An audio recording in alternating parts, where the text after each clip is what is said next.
আজ একটু আয়েশ করে ল্যাঠা মাছ রান্না করেছি। এই ল্যাঠা মাছ ছাড়াতে এত সমস্যা, খুব স্লিপ কাটছিল। যাই হোক,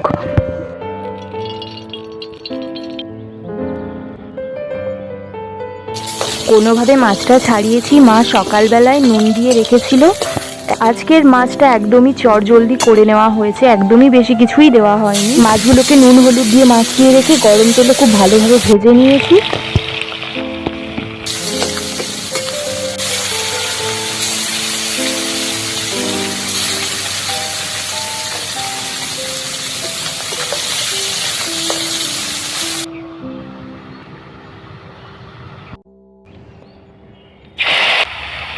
তেল গরম হয়ে গেলে আদা জিরে বাটা আর একটা মশলা রেডি করে রেখেছিলাম। নুন, হলুদ গুঁড়ো, লঙ্কা গুঁড়ো, জিরে গুঁড়ো আর সামান্য পরিমাণ ধনে গুঁড়ো আর সামান্য জল দিয়ে মশলাটা রেডি করে রেখে দিয়েছিলাম।